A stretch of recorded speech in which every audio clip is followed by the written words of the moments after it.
austerity.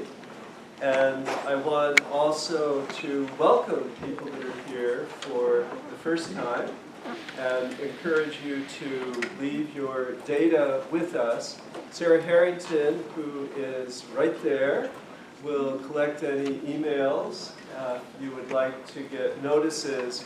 And don't worry, we're really bad at it. We seem to change servers, and I'm always amazed when anybody shows up. So I'm thrilled to see these new faces here, and Sarah will be really happy to work with you in that regard for future. So my name is Christopher Chappell. I'm the Doshi Professor of Indic and Comparative Theology. I'm in my 34th year here at LMU, so senior most in so many ways, particularly in my department, which I think is the largest department in the university. And what we have been able to do here is really provide space for contemplative exploration. And we've been truly, literally blessed by having Dr. Stephen Parker, aka Stoma. And I hope you tell us about the origins of Stoma as your name. I do not yet know the story, so I'm hoping to hear it this evening. And our connection is through a rather remarkable individual called Swami Veda Bharati, who in an earlier part of his life was Professor Usherbud Arya. And when I got my PhD, and I had this lovely research position that gave me a really nice amount of money to do creative things, I convened in 1981 a conference on Sankhya and Yoga. And I knew the name of Gerald Larson, and Gerald Larson for many years was professor at University of California, Santa Barbara, and then became the Tagore Chair at Indiana University. But I consulted with him about whom to invite. And the first name that came up was Dr. Arya, and we brought Dr. Arya from University of Minnesota, where he was professor of Sanskrit, to Stony Brook. And I was at that time at the Institute for Advanced Studies of World Religions. We published a volume. We were astounded with his vast knowledge and delighted really in his company. And we didn't really stay too much in touch until in 1999 I was in Cape Town. And we had both been part of the Parliament of the World's Religions. But then we were at the airport, and we were both going to Madagascar. So I said, you may not remember. I says, oh yes, of course I remember you. So we struck up a conversation, and because of my family deep and broad involvement with Madagascar, I was able to set him up with a particular itinerary that hopefully yielded some lemur sightings. I came so close to being on that plane. You did. Because my cousin was working in the embassy in Ghana. Oh, okay. So my sister is multiply a knight of Madagascar and has done remarkable work with lemurs. So then, from that point on, we really reconnected. And at various activities within Delhi, we would be on stage together. And then I started visiting fairly regularly Swami Rama Sadapram, which is the ashram that Swami Veda had created on the outskirts of Rishikesh. And who was there this summer? Okay, several of our class members were there for the 3rd anniversary of his Mahasamadhi. So we were there during the full ritual that commemorates his good life. And one of the really fun things is that he lives in this one piece of this lovely little campus, and his library has 10,000 books in it. And it's just so fun to be in that library. And so many different people come and go through there.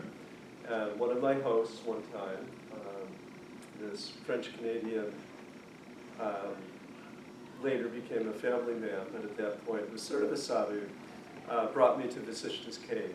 And we were able to be in this remarkable geology and geography right at the Ganges. And I was able to understand these descriptions that I've been translating from the Yoga Vasishta when they talked about the tree-tangled mountain.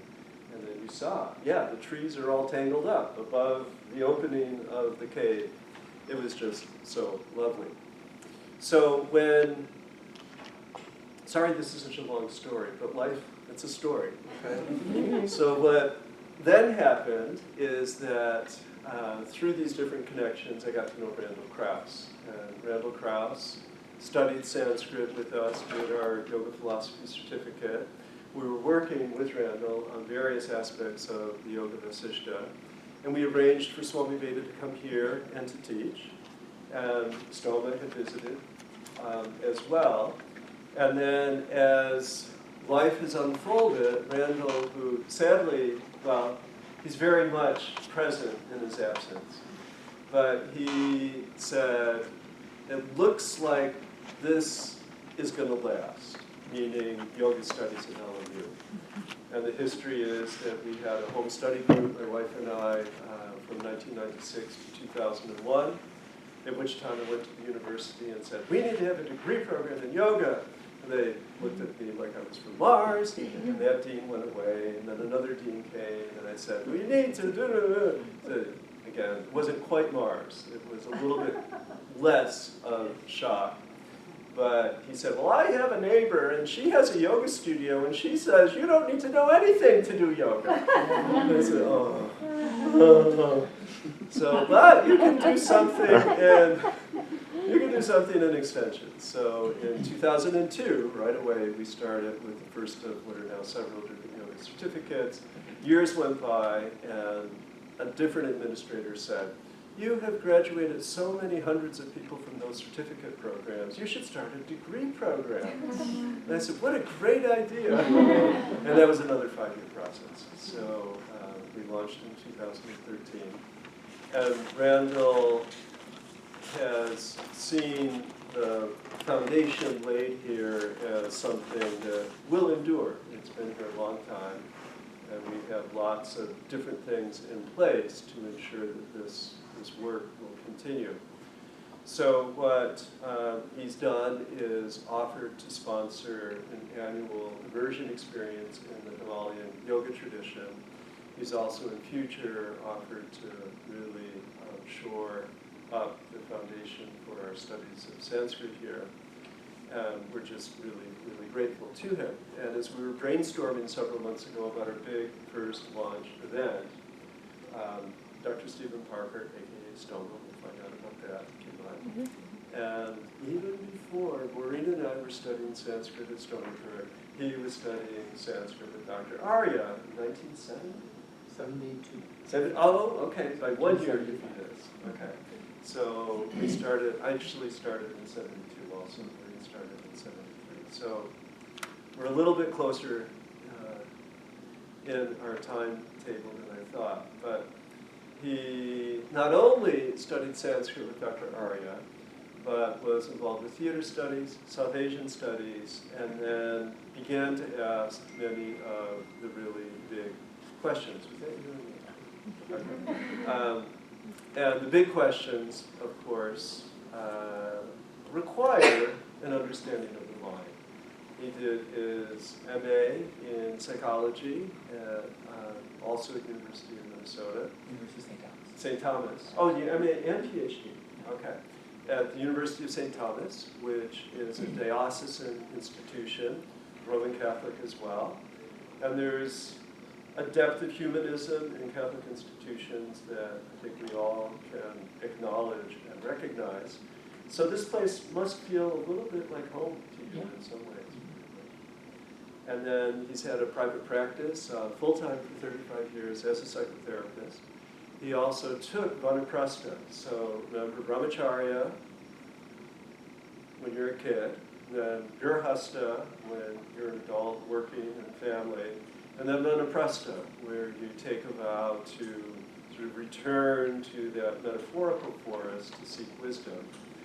And he is an initiating guru in the sense that the training that he accrued with Swami Veda and also with Swami Rama those many years ago prepared him to be able to bestow mantra upon people. And he may want to talk about that, he may be not wanting to talk about that, but it's a really interesting and important transition for people to grow and deepen in their spirituality. And he, what can we do to help you and make you comfortable? Oh, I'm all good. I was just trying to see him. Okay. Here's one. That's perfect. Oh, she's got you. Okay, she's got you. Great. So he's written a truly wonderful book. When Lori found out that he was coming, she was just so excited because it, for her, has really been the key to understanding the practice and the experience of Yoga Nidra. And this whole week, he's been conducting a workshop on Yoga Nidra, which he'll explain. And we're just so thrilled. He'll also be doing a Yoga Mindfulness and Social Change workshop in Encino this weekend. If any of you want to participate in that as a workshop from 11 to 6, we have registrations available for that. You can talk to me or you can talk to Sarah about that. So, what else should I say about that?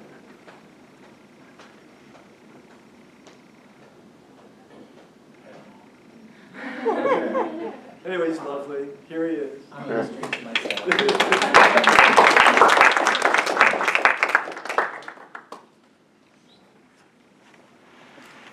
I was telling Chris the other day about an interesting experience I had a few years ago. We had our first seminars on Kashmir Shaiva philosophy at Sadagram. Swamiji hadn't really talked about that particular school of philosophy in my whole time with him, up to 2010. And yet when you look at the practices that we use in our meditative tradition, we are definitely a Kashmiri Shaiva tradition, even though Swami Veda and Swami Rama never really called it that in public. And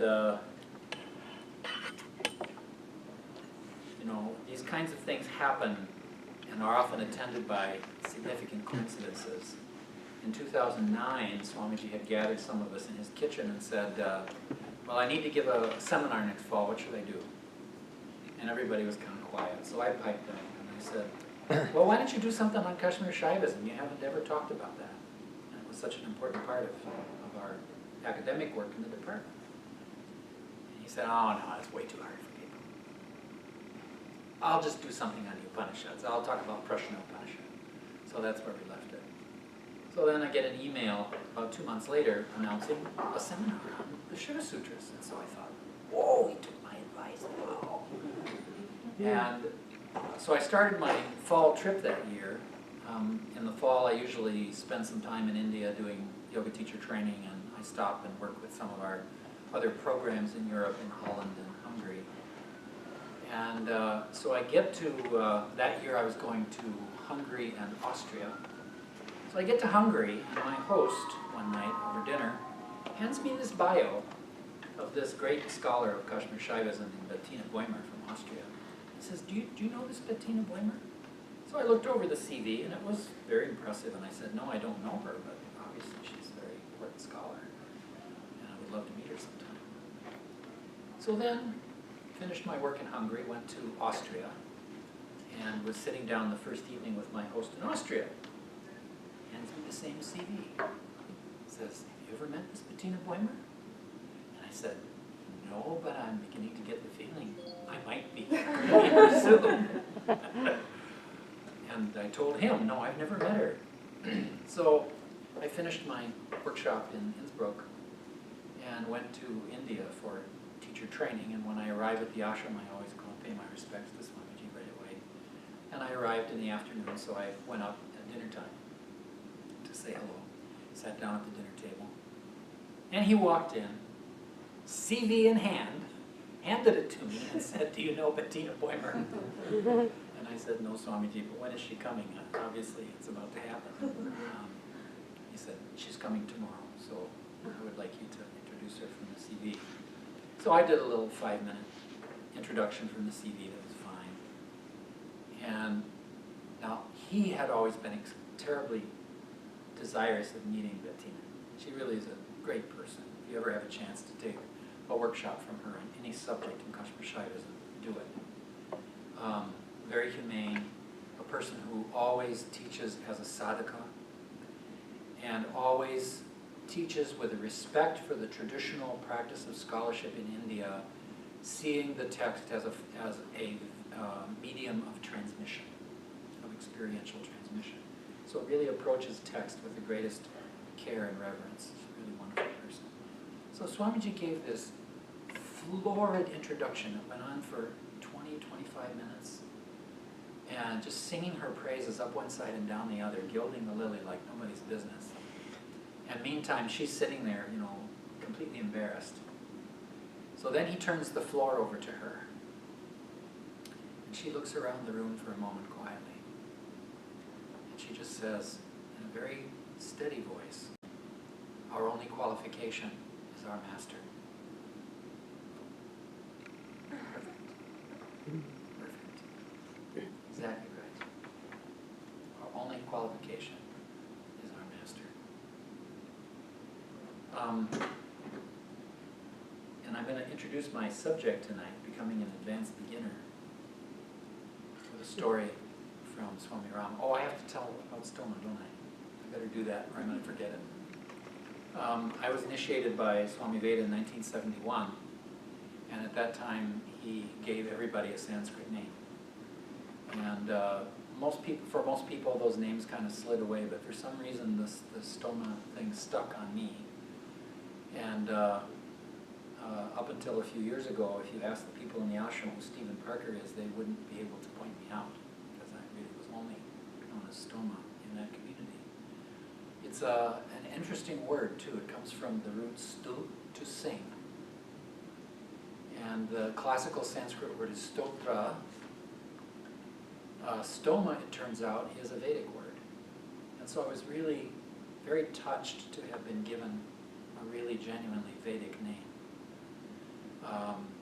And of course it has interesting resonance with the Latin word, which means a hole. We all know about the holes that people have sometimes in their abdomen when they have surgery. That's called a stoma. But if you think about it for a minute, Krishna's flute is just an elongated hole. And it plays beautiful music. So I think that's the connection between the two words. So that's where it came from. And it stuck. So here's another story that illustrates the point of becoming an advanced beginner.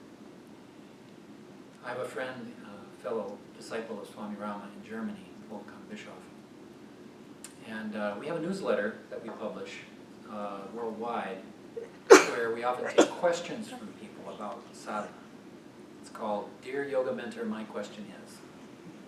And we get all kinds of questions that come into this thing, and so the person who coordinates that newsletter sends these questions out to the people who are spiritual guides in the tradition to see what they have to say.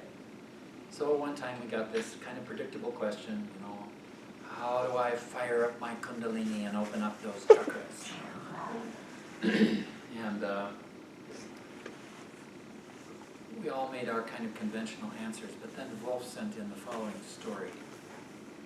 One time he received a letter from a student, and he wanted to talk this over with Swami Rama, so he made an appointment. He goes to Swami Rama's apartment with the appointment. And just as Swamiji calls him into the room, he realizes he left the letter at home. So he gets up to go and get the letter, and Swamiji says, no, come in, sit down. Put your hands out, look up. So he looked up, and the letter comes floating out of the air into his hands. So Wolf is sitting there with his eyes wide, and like any of the rest of us said, Swamiji, will you teach me to do that? And Baba just kind of chuckled and said, Sonny, just refine your breath awareness. All of this will come to you. Think about that for a minute. Just refine your breath awareness. All of this will come to you. as we would say in Sanskrit, iti. That's it. That's the whole thing. So, how do I get to that point? We all assume in our practice, most of us probably have, at least at some point in our life, assumed in our practice that we make progress in yoga by learning a lot of advanced techniques, learning the most difficult asana, the most powerful pranayama exercise, and so on and so forth. That's not really how it works. Progress in yoga is really attained by an ultimate refinement of the fundamentals. That's really the secret of getting somewhere in yoga. And that's a great thing because it's really pretty simple when you boil it right down to its essentials. And the most essential thing in yoga is the cultivation of mindful awareness through breath awareness. And I want to illustrate that a little bit in a couple of different ways. These are based on a paper that I wrote for a yoga conference in Poland back in 2016. And because I'm giving an official scholarly lecture, I'll be a little bit scholarly for a moment and take a look at a couple of sutras in the Yoga Sutras. In particular, I'm going to begin with the sutras on asana in the Sadhanapada, sutras 46 and 47. These are probably well known to you folks. 46, sthira sukham asana, right? The posture is steady and comfortable. And Swami Veda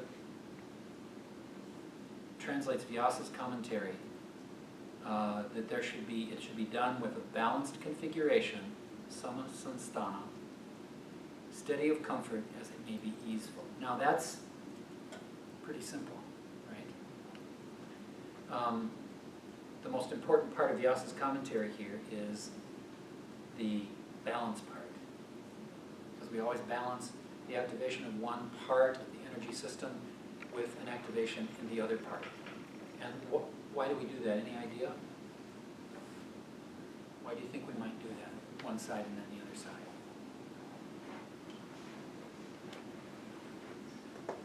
Think of energy channels, think of nadis. We do that one side and the other as a way of gradually balancing the activation of the main parts of our energy system so that when they do become perfectly balanced, the Sushumna Nadi in the center opens up. And this is really the gateway to the deeper states of yoga. Something that you experience in the process, for example, of doing the Nadi Shodhana Pranayama exercise. That's really a very powerful practice and a great way to work on opening that Nadi. So the posture needs to be steady and comfortable. Every yoga teacher who's worth anything knows that. And most of the time, people teach according to that principle by saying, okay, you get into the posture and you make it as comfortable as possible, relaxing all the unnecessary tension, right? But wait, there's more. Because people don't pay so much attention to Sutra 47, the next sutra.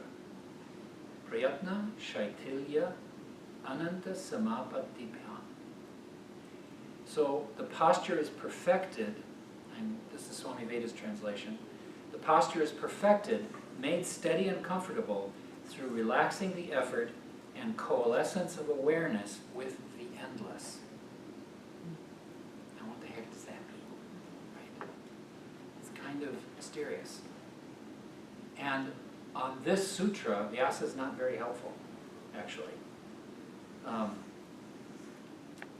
He says, and again I'm quoting Swami Veda's translation of Vyasa, ensues is implied by desisting from effort the posture is perfected, whereby it does not cause shaking of the limbs.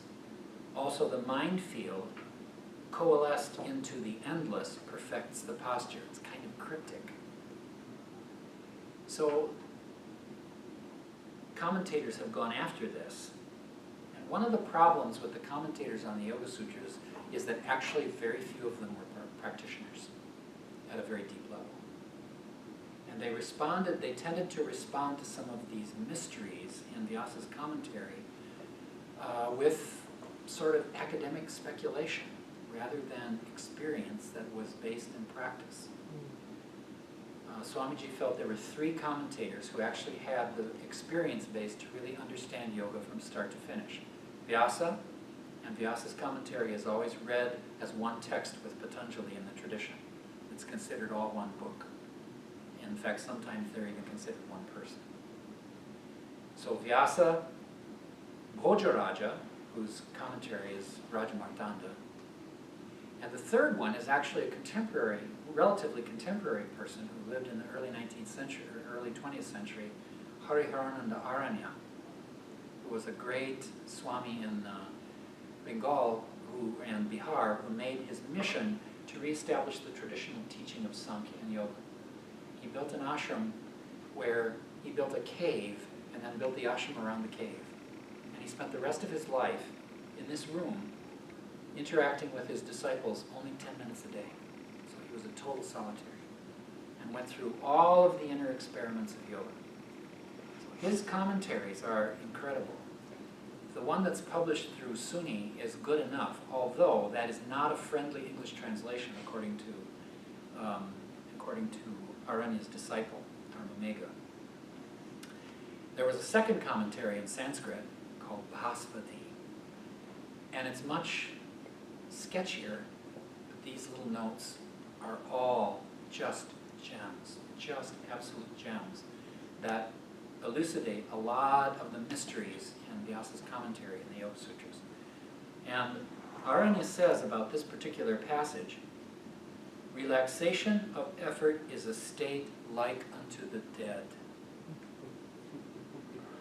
So it's not, when he talks about prayatna shaitilya, the relaxation of effort, he's not talking about relaxing just the unnecessary muscles. You also relax the necessary muscles. Well, how the heck does that work? Right? What's going to hold you up in the posture if everything is totally relaxed like a corpse? Because of course what Hariharananda is describing here is taking the corpse posture into every posture. In fact, it even kind of recommends walking in the world as a zombie. So relaxed that you are like a corpse all the time to do this. How does the body move? Moves with prana instead of muscles. That seems like a terribly weird thing to say, especially coming from somebody who's supposed to be some kind of a neuroscientist, right? We actually tested this. Swami Veda was doing a biofeedback lecture one time in our teacher training program. And as a part of the lecture, we had him hooked up to an electromyograph. And so he was, talking and writing on the board and walking around. And the guy who was watching the readout on the instrument started laughing. And so Swamiji said, "What's so funny?" And the guy said, "Well, Swamiji, this is not possible. The machine says 0. You're moving around without using any muscles. These are the readings we get from a corpse," he said. That is the mastery of the corpse posture. When you make a zombie out of yourself and walk around in the world with prana instead of with muscles, that's really what Hajj yogis are after. It's a pretty tall order, admittedly, of course. But I think our modern perspective on exercise-based, full of effort kind of yoga has caused us to lose track of some of these traditional goals in the practice. And, part of my deep commitment and relationship with my Guru Parampara is to make sure that those things stay in front of people. That's really what the goal is. I had a young student who also is sort of a chosen son of mine. And he's a yoga teacher. And when I met him, I was watching some of his yoga classes. He was teaching for a Core Power franchise guys in Minneapolis. In fact, that's actually where we met. I was part of their teacher training program, believe it or not. And so I was watching this vinyasa thing that he was doing, and in this studio they had to do a certain vinyasa sequence, and they had to do it at a certain pace. He did 17 postures with people in 90 seconds. Can you imagine? How well can you do anything useful at that kind of pace? And yet somehow, in the midst of all of that, he did manage to keep people prompted about staying in touch with their breath as they moved, which I thought was quite an accomplishment. Now, in his practice at home, he does 2 postures in 2 hours. He takes every posture, does every variation, and holds for a very long time. He's actually an expert in restorative yoga, and he's really good at it. So in his personal practice, that's a whole different matter. So the goal here is to relax to that degree. But then we have this other term in the sutra. Ananta or anantya, there's a variant reading here. Endless or endlessness, merging your awareness into endlessness. Now, you might look at that term and think, well, it must be meditation. And yes, it is meditation. But the technical meaning in the context of this sutra, Swamiji explains in his commentary on the sutra, coalescing of the mind in space, akasha, or endlessness, that is, ultimate magnitude, parama mahatva, leads to accomplishment of the posture. When the mind field is coalesced into endlessness, such as that of space, and reaches uninterrupted identification with it, then its identity with the body configuration ceasing, the posture no longer causes discomfort. In other words, it's how you eliminate body consciousness. It's how you eliminate the mental habit that your being is confined to this little lump of food. And so that's the deeper meaning of this sutra.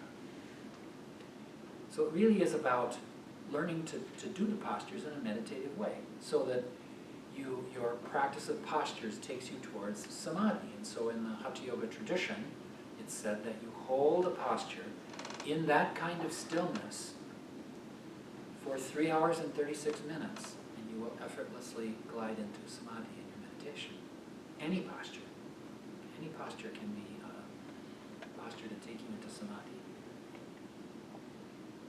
So that's one place where this idea of making a lot of effort in our yoga practice doesn't work.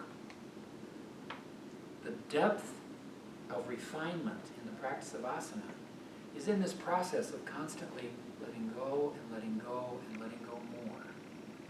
It's in the process of refinement. And it's not an argument to make no effort, because of course we have to make some effort to change our habits of mind and body.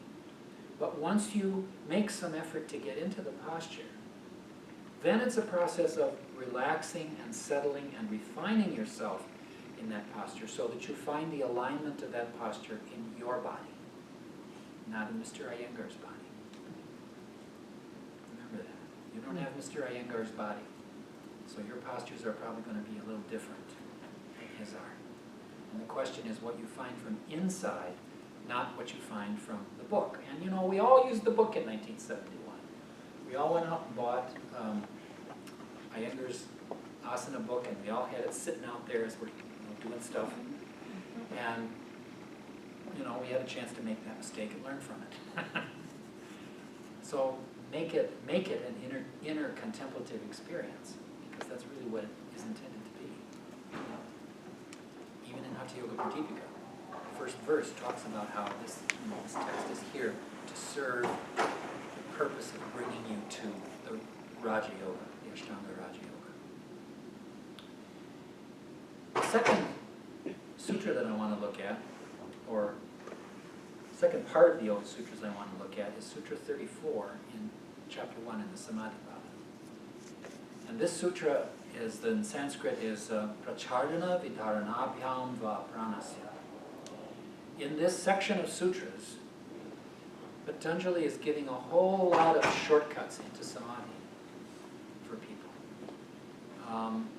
And you have to put the term shortcuts into quotation marks because they're simple, but they aren't necessarily easy. And Swami Veda's translation of this sutra is, or by exhalation and restraint of breath and prana, the mind's stability is established. These are all about establishing the stability of the mind field, sthiti bandhini. Vyasa here again is very cryptic.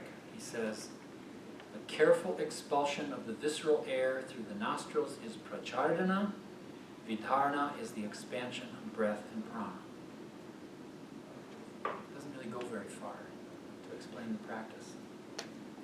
So this one really got the commentators going. And most of them, particularly the ones that we know so well, Jana Bhikshu and now I'm missing. Vachaspati Mishra. Vachaspati Mishra, right.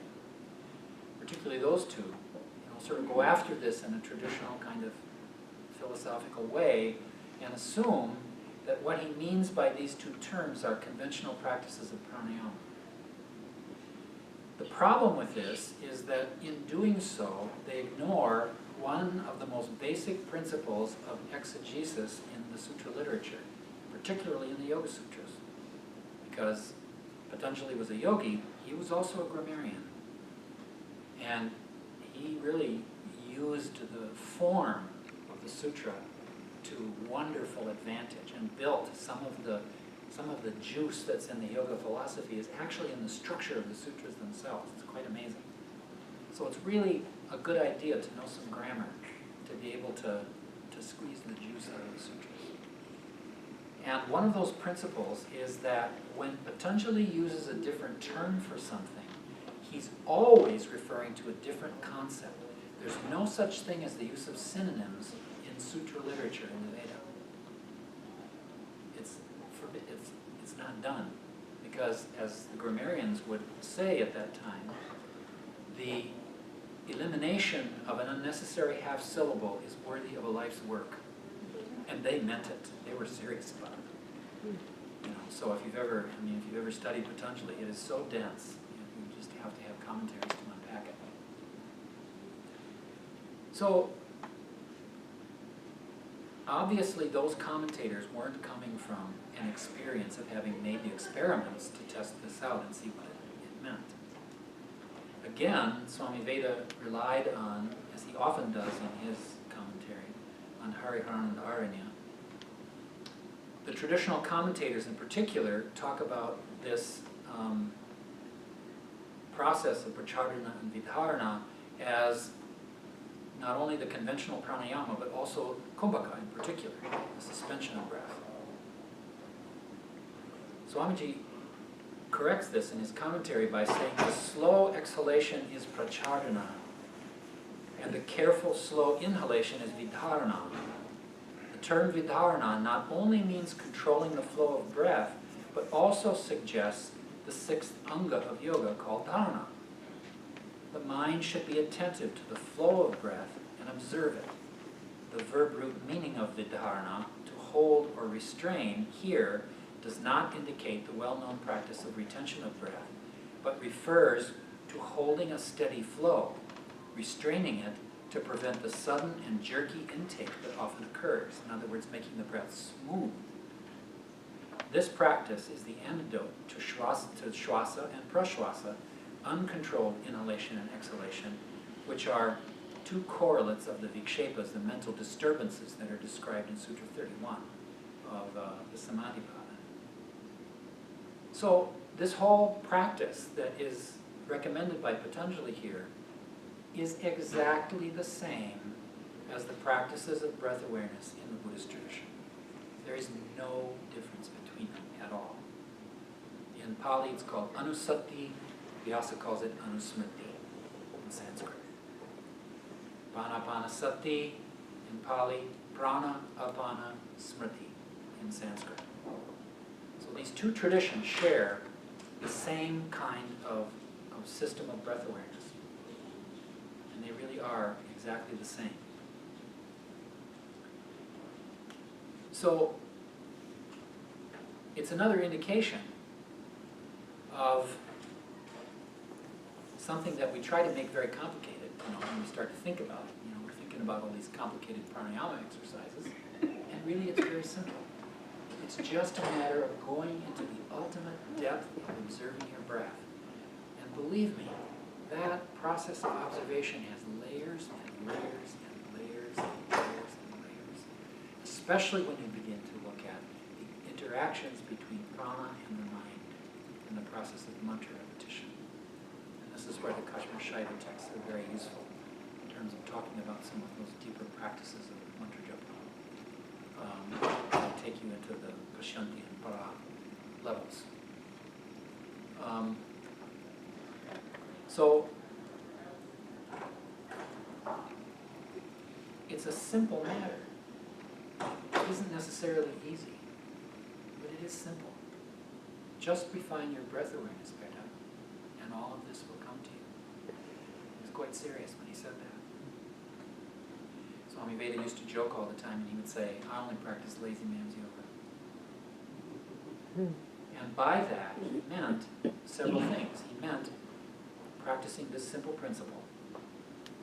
Up until the day he left his body, even though he would go into asampratyanta samadhi, he did his nadi shodhana every day with people in his daily meditation. He also avoided making excess effort in practices, because making an effort stimulates the stress system in your nervous system. You create an obstacle for yourself whenever you make an effort. So, at its depth, yoga needs to be genuinely effortless, totally relaxed, prayatna shaitilya. And that actually goes for all the practices. And one of the interesting things about that, particularly in terms of looking at the pranic aspects of practice, as I was saying in the session today, prana does not flow where there is physical tension. Any physical tension blocks the flow of prana. So some of you who were in the workshop today in the Shikharana exercise began to feel some of that flow. As I talked to you, a couple of you about that, things that you were noticing as you were going through that exercise. And you really need to completely relax for the prana to begin to flow. Once that happens, the Kundalini awakening is pretty spontaneous. And it begins to take control of the situation. When Kundalini begins to awaken, don't think it's anything that you can control. You're talking about the potential energy of the entire macrocosmic universe at the base of your spine. This is a bucking bronco, like nobody's business. And if somebody should, at some point, fully awaken your Kundalini, you will burn up on the spot. Just incinerate. Because if you put that much current through a wire with a lot of resistance in it, what happens? A lot of heat. I had a little taste of this one time. As Chris mentioned, I took a Vanaprastha vow in 2007, which also entails a vow of celibacy. And obviously the practice of celibacy is a hard task for anyone who undertakes it as a permanent commitment. It's a real struggle, as we know all too well from the news recently. And I prayed for a long time for some kind of a glimpse of the goal, a glimpse of what attaining a state of celibacy would actually be like. And one morning about 5 years ago, I was sitting in Sadagram at the time when Swami Veda went into a 5-year vow of silence. And we were doing a retreat, and everybody's meditation went a little deeper at that time. So I'm sitting there in my morning meditation, and all of a sudden, I enter into this incredible state of almost unbearable delight.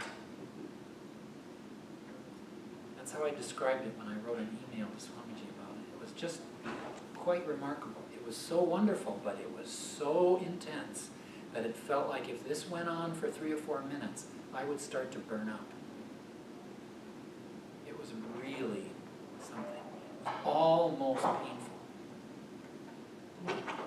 And so I wrote Swamiji an email about this, and I described it that way. I also described it as being like an orgasm, but without physical arousal. And so he wrote me back a response to it and gave his thoughts about my diagnosis of the situation. And the last thing he wrote in the email was, "And I remain in that orgasmic state most of the time." And I thought, oh my God, I had no idea. When the Upanishads talk about Ananda, this is what Ananda is. It's not an airy-fairy kind of nice feeling.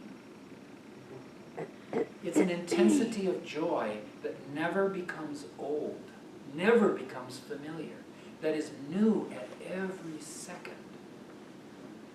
This is how Yogananda describes it in his poem about his first experience of samadhi. Endless waves of ever new joy. The attainment of Ananda places your mind in a permanent orgasm. That's really even hard to imagine. Because at that moment, there is no past or future. There is only present.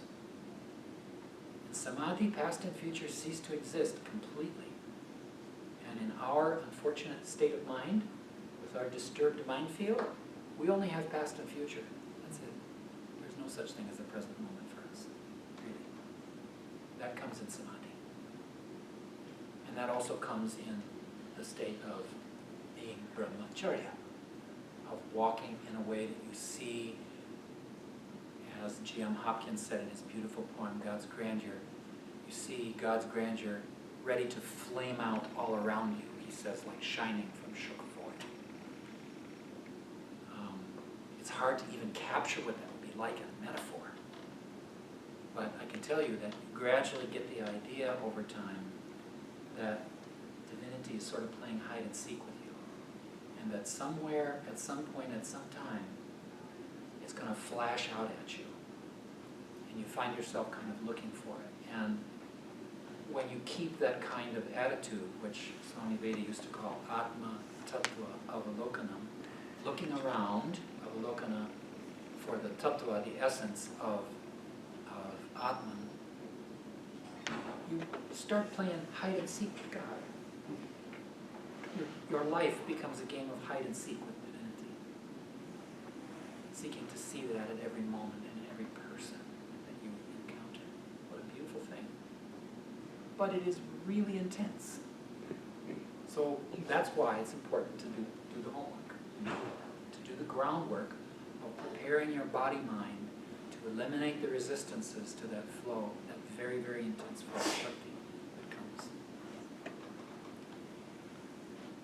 So let me go a little further with this idea about deepening your practice of the fundamentals. We've talked a lot about mindful awareness and the importance of maintaining mindfulness throughout your life. And an important aspect of that, and we've talked about this a little bit in the workshop, is that when you ground your attention in buddhi, in that very pure witnessing awareness, the subtlest part of your mind field, you reach beyond the causation of your sense of self-identification. Buddhi causes your self-identifying function in your mind, your ahankara. And so when you are observing from buddhi, you are beyond the ahankara. So when you are mindful, your self-identification with the things that you observe gets dissolved. It's a wonderful thing. Now gradually you come to see this body as something that carries you. That's all it is. It's an animal that carries you. You begin to feel the parts of yourself that exist out there in the macrocosmos. In particular, you begin to feel your common connection with other people, with other hearts. And that's so important, especially at this time in the world. We need a big infusion of compassion here as soon as we can get it. And so just the process of observation that I was talking about is important. Even just in the process of asana. You make the effort to get into an asana. So you begin to do a sideways stretch, the arm comes up, and initially you're making an effort to stretch. It's I'm stretching my arm. Then you apply your breath awareness to it, and all of a sudden you feel a new capacity open up. It's like something lets go and you can go a little further with the stretch, and further and further, and there are layers and layers and layers to that process. At each step there, you let go of I a little more. And it's not I am stretching my arm, but my hand wants to go up towards the ceiling. The whole self-identifying process goes out of it. And that's really the door to opening up the deeper capacity that you have in the relationship between your mind and body. If you're able to hold the posture in that kind of attitude for 3 to 6 minutes at a minimum, the bodily habits that you hold in the fascia that surround your muscles begin to release, begin to let go. And there you typically feel a pretty significant opening of new capacity, because the fascia are what give you your body habit. Whatever your habit of posture is, it's in your fascia, not in your muscles. And that's the tissue that has to change. And that is, partially connective, but it's also very much hooked into your nervous system. And so it gets rewired by your prefrontal cortex whenever you pay attention to it. And so you begin to rewire the connections in your fascia, and after a while, your whole way of standing in the world changes over time. And if you manage to keep that awareness with you, that observational awareness with you as you go through your day, you go through your day as a dancer. This is how you move as a dancer. Go on YouTube and watch some lectures of Swami Rama. Not so much for what he says, which is pretty good, but watch how he moves. It is so beautiful. He just moves with this incredible grace, and his posture is always perfectly straight. I mean, energy never allows his spine to bend in the way that the rest of us bend. It's really something. So, this process of self-observation goes pretty deep, and there are some other neurobiological points to this. We have this rhythm going back and forth, as I was explaining today, between the stress system in your nervous system, which is relatively automatic, and the relaxation system, which is controlled from your cortex, and so it requires a conscious decision to activate. You have to decide to relax. You don't have to decide to get stressed out. That's pretty easy, as we all know all too well.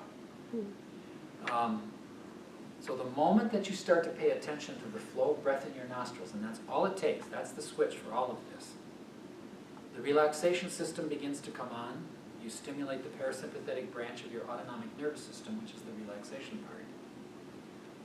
And your whole system begins to relax as a result of that. Second thing that happens, we talked the other day about this complex of structures in your brain and nervous system called the default mode network. This is the system of structures that allows you to run on autopilot sometimes.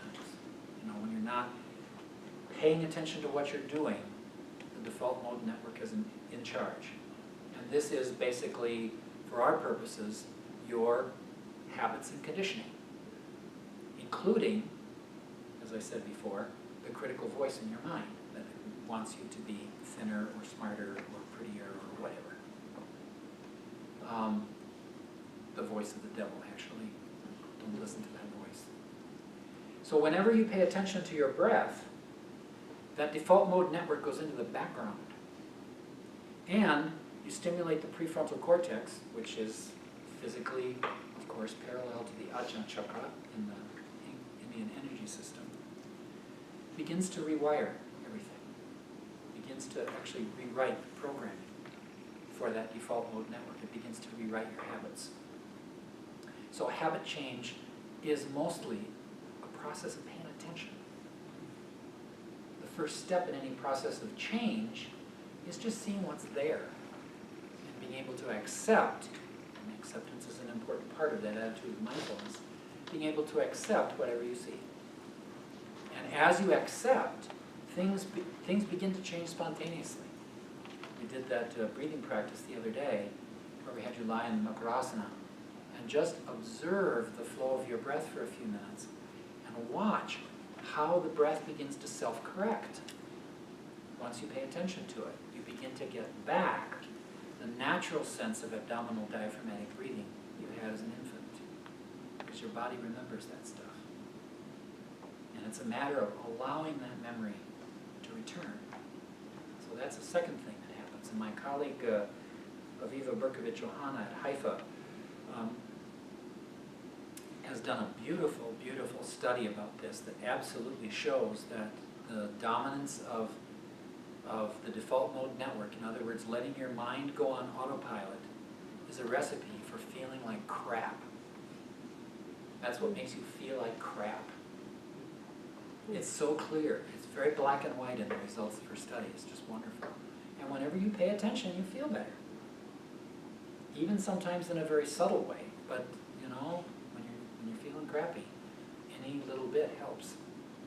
And a natural sense of joyfulness is part of what comes with cultivating a sense of mindfulness.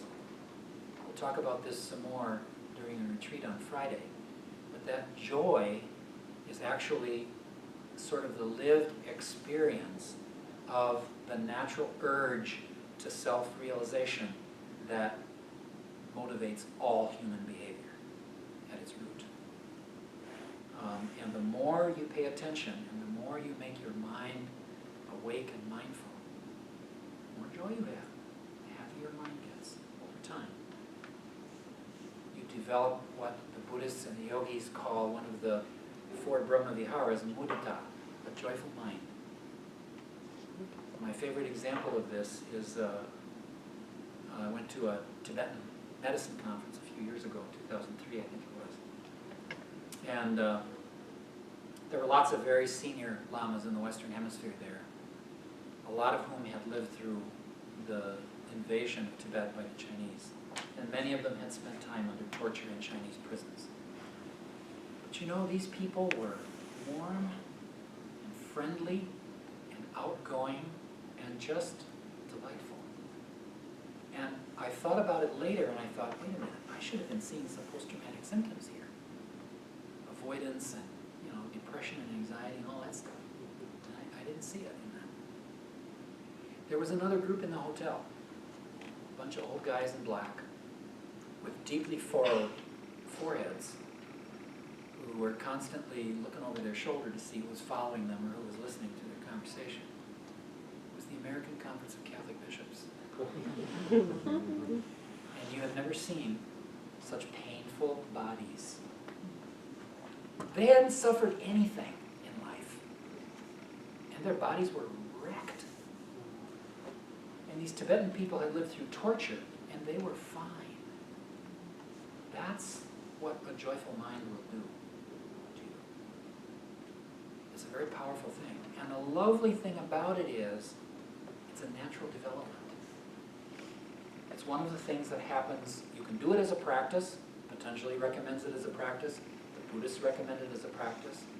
Chapter 9 of the Buddhist meditation text, Visuddhimagga, is all about the specific practices for the 4 Brahma Viharas.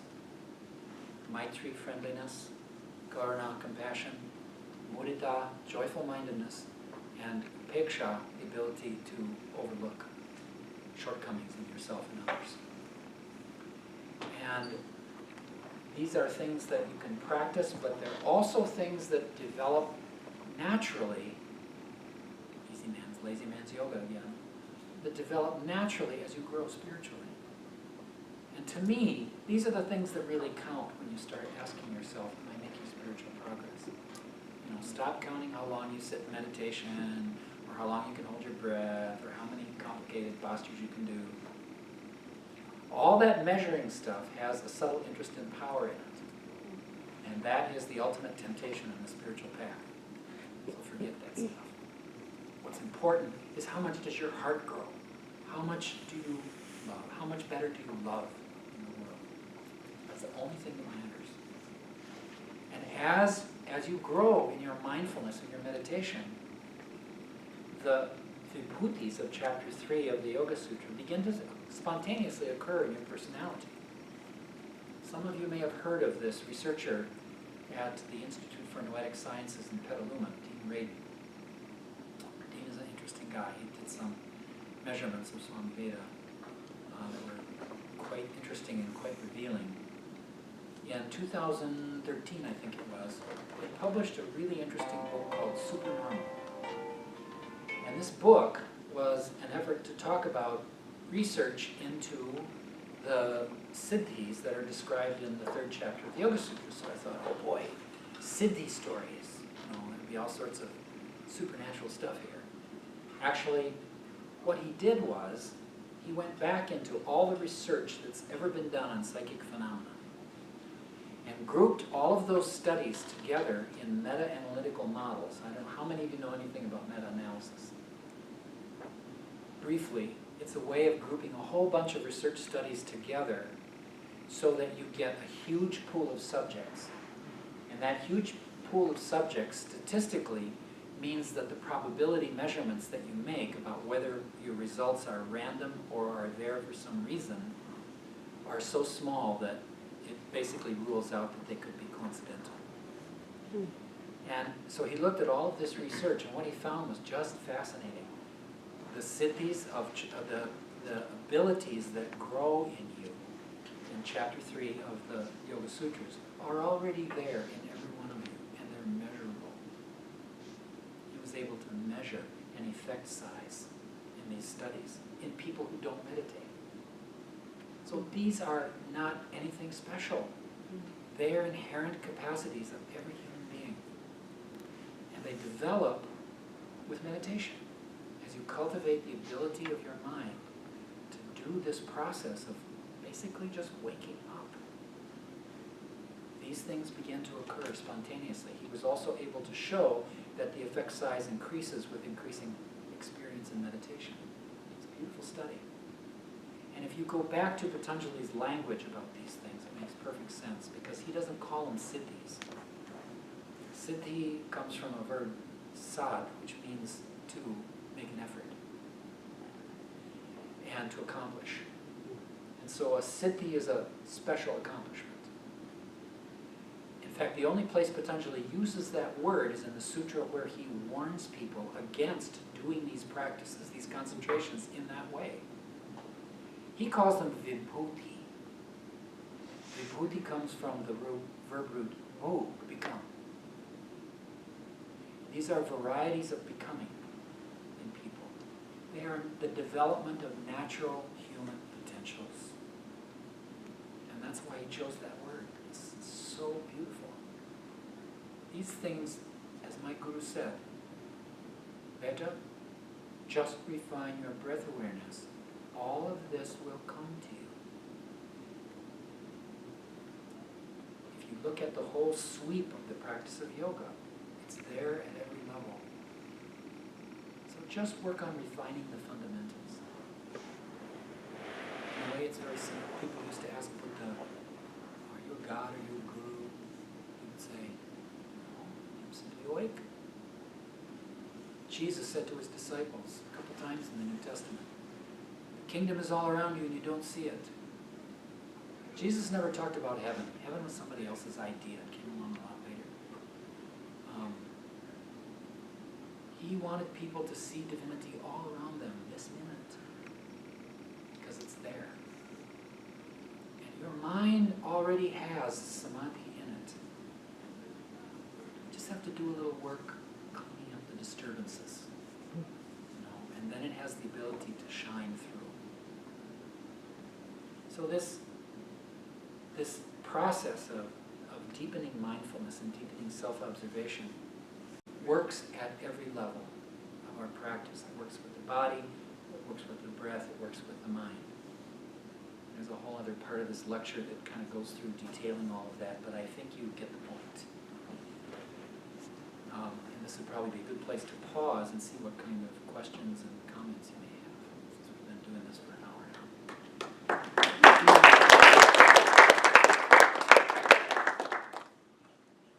So any questions?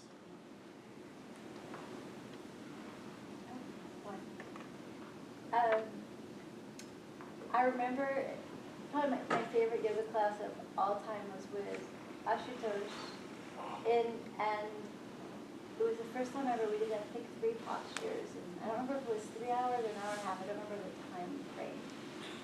I remember that was a shockingly new experience to have 3 postures, and he said, unless you can do a 6-count inhale and a 6-count exhale with no effort, you have no business moving on to add another posture. Mm-hmm. And I remember him saying about effortless, and I remember feeling as if my arm was floating up to the sky. And when we did cat-cow, and it was about no effort, no effort, no effort, as you were saying, it was profound. And so my question is, because as I think back to that, there was this effort to make it no effort, which is that effort of letting go. And the place when those moments of feeling the posture happening without doing it, it almost like it's happening to you, feel very blissful. I remember that's why I remember the class, because I remember this, and I remember we all left saying, "Wow." I don't know if I ever know how to reproduce that again. I still, because that effect of trying to do that is an oxymoron, because I'm trying to do that, and I remember that I had to not try. So could you speak to that effort of not being effortful? Does that make sense? The secret to it is just observe, and don't stimulate your manas to try anything. Just watch. It doesn't work, yeah. And allow the practice to go deeper. It will go deeper if you just allow it to happen. Ashutosh Sharma I have had the great, enormous privilege of teaching just enormous amounts of time with Ashu. We do a lot of teacher training together, and he's our main asana teacher. And I think he's the best yoga teacher in the world, but my view is very subjective, of course. And so I happen to love him. We spend more time with each other than we do with our spouses, so we joke that we're really the ones who are married. But I've watched him now over 20 years, and how he has deepened in terms of his practice and his teaching is just really phenomenal and a beautiful thing to watch. We are trying so hard to get him over his concern about being perceived as a terrifying terrorist and applying for a U.S. visa so we can bring him to the U.S. And if that ever happens, I will work really hard to get him here. Yeah, because I heard you couldn't come. That's why we went to Mexico. Oh, yeah. He couldn't come here. Well, the other problem is he travels all the time teaching. He needs his passport. And if you apply for a U.S. passport, you have to give your passport up for 5 or 6 weeks while they're processing the visa. And he just can't afford that kind of time most of the time. So when he came down to Rancho La Puerta in Tecate, he couldn't come through the United States. He had to fly to Barcelona or Madrid, one of those two, and then to Mexico City, and then he had to take this little puddle jumper plane from Mexico City to somewhere in western Mexico. And then he had a 5-hour taxi drive after that. Really awful. But he really is a wonderful, not to give a teacher. I hope you all have the privilege to meet him at some point. He'd probably be terribly embarrassed at my gilding his lily so much, but too bad. Questions? I was just curious to know of your daily ritual. Mostly at this point, I do sitting meditation for an hour and a half to 2 hours in the morning. And I have some pranayama practices that go along with that. I also do a pretty intense form of Agnisara Kriya every day. My guru said that if you do Agnisara 120 slow, mindful repetitions every day, you don't need an asana practice. That's what we learned, that's what we went over last day, we went through maintain exercise your, today. your body just fine without that. So that's what I've tried to do, because as I travel, my schedule and the accommodations don't often create a space for doing a lot of hatha yoga practice, which I miss actually, and I miss it particularly as I get older. You know, it would really help me out in terms of my sciatica and my knees if I were able to do more of that for sure. Yes. A lot of what you said tonight has reminded me of what I kind of explored in my thesis, which was about the state of flow and the psychological experience of being in the flow. And have you heard of Mihaly Csikszentmihalyi? What he wrote about flow kind of really helped me click into that in yoga as well. And a thing that he said that really resonated with me was that he had a little diagram, and on one axis was like effort, and on the other axis was skills. So I play with that with asana, like only do the asana that you have the skills to do while being able to breathe with control. Right. And so I think my thought or question or what I keep playing with is, so the effort is the ability to maintain your breath in whatever asana. And building skill for that, does that come from primarily training the breath first and then the asana, or the asana and then the breath? Breath first. Yeah. Because then, as you allow and let go, and the prana is able to begin to flow, it will show you what the correct asana is for your body. It's an interesting thing. How many of you have done an asana practice where you set out with a certain program, but you get down on the floor and all of a sudden your body wants to do something different? Then you know the prompting of prana a little bit. You know, sometimes the prana is wiser. So I would say if you have to choose between both of those things, dump your plan. Dump your lesson plan and follow the natural inclination of your body at that point. Yeah. Question about that. So one of Richard Miller's teachers teaches a practice that she calls Kandava practice. And the way that she describes it is basically, well, the way she first described it was following the breath and then following how the breath creates the movement in the body. And I like to call it like your asana. In other words, it's making, following what your body wants, following the prana. This is my ultimate, it's a powerful, powerful practice. And I have yet to find it really written about anywhere. And she said that it came from Kashmir Shaivism, but when he spoke with the Hughes, he said, no, I don't think so. It's remnant of the Shiva dance. And I'm curious if you've come across that, because it is what you're describing, and what is your body, where does it want to go, versus going into a posture. Kaskananda Bhavnani. Ask about him. He's a real expert on dance traditions and also really custodian of a really deep tantric yoga tradition. And he may be able to at least approximate a better answer than I can. You know, there are all kinds of interesting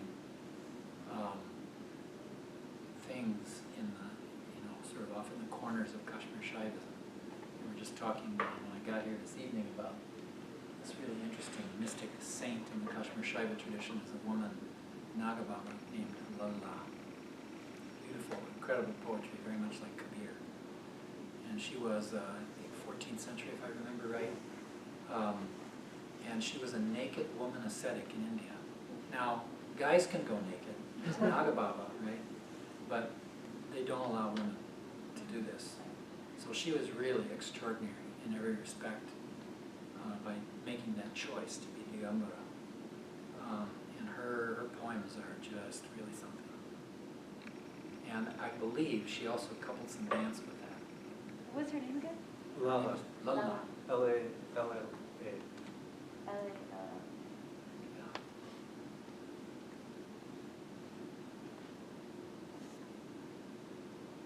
Any questions? what's your theory on this cosmic sham that humans have in terms of not, this. Which one? This like the coming, how do we, that our hidden, that our true human capacity is, sort of hidden from us, or that we're, and I know that's kind of a big, out there question or whatever, but I don't know. Well, ultimately, you have hidden it from yourself, and you're playing hide and seek with yourself. Potentially, in his explanations of the workings of karma and sanskaras in chapter 2, it makes it really clear that we've sort of somehow fallen into this trap of creating these sanskaras that drive the drama and the story of the life that we live. And our task is to sort of find our way out of this maze by waking up. There's a great, I used this poem by Tagore as the epigram for my book about, I can't remember the exact text of the poem, but it's about observing how I have these chains, and I fought like crazy to get free of them. And then after a while, and I cursed the person who put me in this bondage. And then I realized after a while it was me that forged those chains. And so me is the only person that can get them to loosen. And actually there's an interesting hypnosis story about that too. We use this metaphor sometimes in trance work with people. You have an ass tied to a post with a rope. And that ass is going to pull against the rope and pull and pull and pull. And as it pulls, what happens? The rope gets tighter and tighter and tighter. The bondage gets more and more painful. If that ass could only learn to lay down and relax and let the saliva in his mouth soften the rope so that it eventually just falls off. Lazy man's yoga. I'm all for it.